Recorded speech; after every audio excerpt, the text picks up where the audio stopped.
厂子没活了，我现在不干吧，别人都知道我在海南这边开了个工厂，干吧我实在是顶不住了，2个月一道活都没接，一点活也没有，我干着我顶不住啊，还有房租，还有工人工资，不干。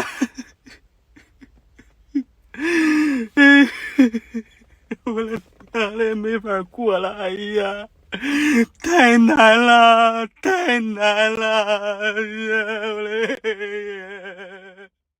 太难了。又一家老牌工厂倒在了2025年的寒冬。佛山市顺德区做了近20年电磁炉的盈派电器破产清算了。清点家当的时候，发现那账上只剩下19.4万了，可他欠下的债却足足有1879万。他的老板那曾经是国内最早一批把电磁炉卖到欧美、中东的人，一年发几百个集装箱，风光无限。可到最后呢，就连法院都觉得他没有重组价值。中国经济持续走下坡，黄历新年将至，各行各业又出现倒闭跑路潮。一夜之间，人去楼空，许多被欠款的债主和被拖欠工资的工人没人管，只能蹲守在工厂楼下，希望能拿到钱回家过年。也因为过年前很难找到工作，没钱的失业民众都很焦虑。今天节目随着镜头一起来看看年关难过的底层百姓的遭遇。又一家服装厂老板跑路，又是哪位打工人的血汗钱打水漂了？这年头打工都有风险，现在这些设备全部被法院给封了。这个厂1000平方，1楼的，房东看了头都疼了。我的和田玉工厂倒闭了，很遗憾通过这样的方式认识大家。刚刚遣散完最后一批员工，看着曾经非常热闹的和田玉工厂，现在变得空荡荡的，其实心里真的很不是滋味。我们从16年来到平洲，从找场地、选石头、做产品，再到最后这个组团队，单单从一个资金方面，我们就去到了一个小目标。其实这个行业的人，大部分的人呢，都只想着赚快钱，只有我们傻乎乎的呢，还想要做产品。2月17号就过年了，别人都已经提前放假回家了，而我却还在拼命的搬砖。放下砖头养不起家，搬起砖头顾不了家。我没有早9晚5，只有早出晚归。明明是为了生活而工作，可最后却为了工作而疏远了生活。挣钱成了目标，却忘记了如何生活。我曾经也年少轻狂。佛山家具又有一工厂出大事了。根据最新内部消息，思库安家具出现重大危机，该工厂已经拖欠员工工资高达3个多月，现在公司的这个资金流完全断裂，举步维艰，经营异常困难。该公司现在已经是负债累累，之前已经有博凯伦倒闭，现在又有思库安传出重大风险。我预测今年佛山家具大概会倒闭1-2千家工厂。你看倒闭了，那几个老板是来买那个机器的，那个机器当年是3万多买的，然后现在4000块人家都不要。还有这些货还没有老板来谈，谈得太低了，有老板谈得太低了，也不知道怎么办，亏太多，又想卖又不想卖，太难了。4家巨头企业倒，新闻有看吗？经营27年的长荣玩具厂，位于东莞清溪，成立1998年。它曾经是我们东莞最大的玩具厂之一，现在因为订单量下滑的问题，最终在今年的12月份宣布停工停产。第2家就是属于我们广东爱玛电动车工厂，2025年就因为新国标政策、产能严重过剩、成本压力等问题，生产线现在就搬到了广西跟重庆。再说第3家金宝电子厂，它曾经是全球前3的服务器电源 PC 电源制造供应商之一，拥有了近30年历史，今年也宣布结业。给大家看看我曾经身价3个亿的时候是什么样子的。在我身后这块土地，我建了6万方的厂房，光机器设备我就投了2000多万。别看我这么风光，也不瞒你们说，就是在这个地方，3个月前，我因为资金链断裂，我负债了1.8个亿。你们看看，我这个厂的抬头都没了。如今，中国很多企业面临着不生产是死，生产死更快的窘境。中小企业倒闭潮正在快速蔓延。一位企业家指出，当前中国中小企业的困境是，不论内销外销，订单明显短缺，工厂普遍处于半开工亏损状态。即使开工充分，也无利润可言，大家都在撑。网传视频显示，最近许多工厂公司老板连夜跑路，还有许多店铺，包括超市、餐饮、4S 等大批店面关门倒闭。以往年节前十分热闹的繁华街道和商场显得很冷清，甚至于整条街的店面都关门，贴上了转让或出租的告示。熄火啊！说放假就放假。14天。后面我这个还不如他那个2点。等填起来，那我们才能联系他行。啊，已经封了啊！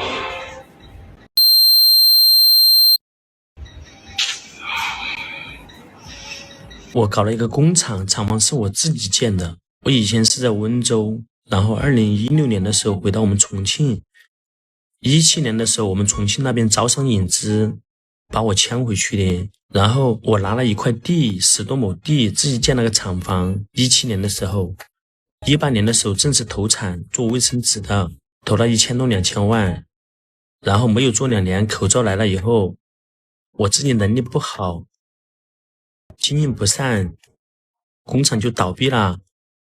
2026年倒闭的第一家大型超市，老板投资500多万，2年时间全部亏亡。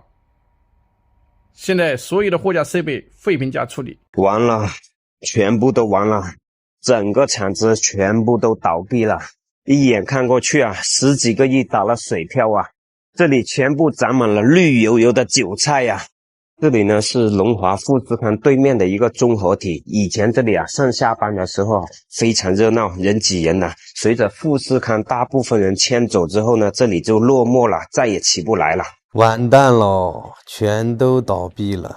曾经人挤人，日流量几10万的七浦路，今天来买衣服，满满都是紧闭的卷帘门，天桥也没几个人走了，叫卖声也听不到了。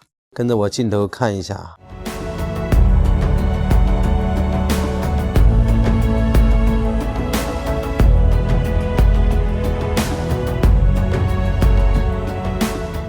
马上快过年了，跑路的老板越来越多了。今天早上我刷到2个大超市，就是很多的供应商在那里啊，把自己的货拉过去，老板已经跑路了。今天我又捡到了这个广告，就是我们旁边的一个超市，就是前年它是5月份装修好的，我是7月份重新装修了一下，结果他是换了第2任老板接过去，你看一下，没几个月倒闭了，最后几天全部传4折。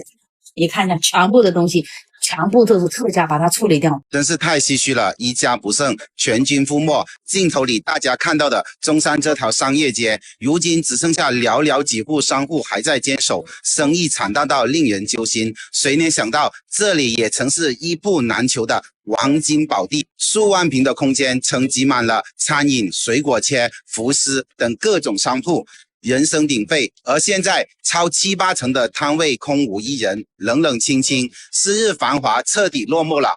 如今中山的商业体接连遇冷，大批商铺空置，到底是什么原因造成的呢？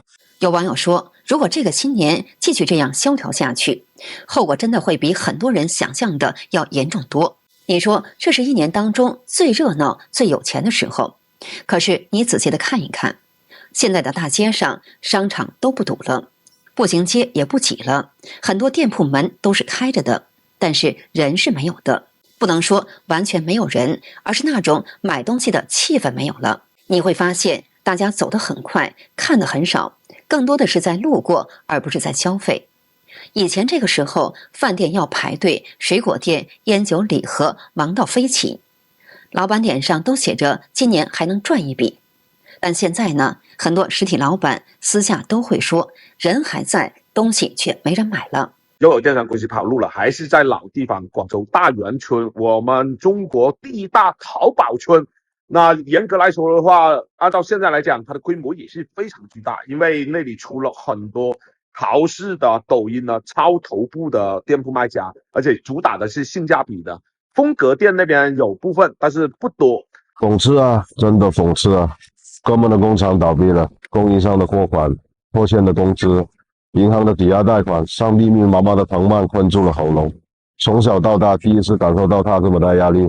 2年前，他还在环球旅游，朋友圈晒着美好生活，连厂里的生产线是做什么的都不知道。直到上个月，他父亲住院，推开办公室的门，堆积的账单、收不回来的货款、支票，才明白他父亲这2年为啥会把身子熬坏。疫情后，外贸订单砍半，原材料价格疯涨3成，老客户被直播电商用低价耗走，如今全砸在这个刚毕业还在玩的儿子身上。广东已经没人了，街上都看不到几个人，以前那种人山人海的场景已经一去不复返了。大量的厂房都租不出去，很多大厂都搬走了，有的搬到了东南亚，有的直接就搬回了自己的省会。广东这边压力真的太大了，实体店的生意也是越来越难做，连房租都快交不起了。看见没有，这里是广东，它已经没有往日的繁华了，没有以前90年代那种遍地的打工仔，人流如织的上班的人啊。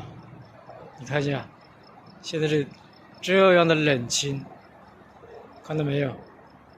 这是年关的景象。怎么突然之间话题这么冷清了？简单逛一圈，南区是围打，中区是围打，北区更是萧条，不少店铺都撤走了。很多人以为是消费不行了，但这背后其实是个二房东跑路的魔幻故事。不少商户突然被大房东通知重签合同，才发现签约的种潮商业早已失联。更刺激的是，广州产权交易所一口气挂牌88间铺子，相当于半个商场重新洗牌了。烂事了！你看，今天星期六中午3点钟，人那么一个，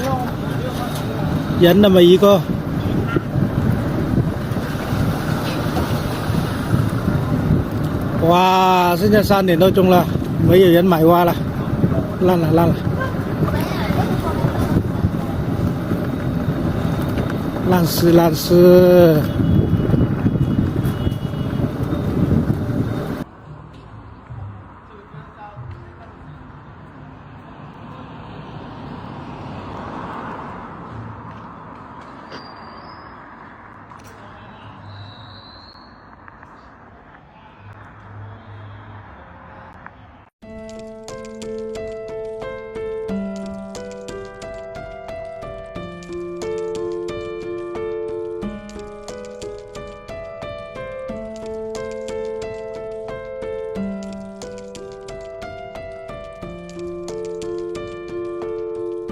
好的，今天就跟大家聊到这里，请记得点赞、订阅、留言，并分享给您的朋友。我们下期节目再见。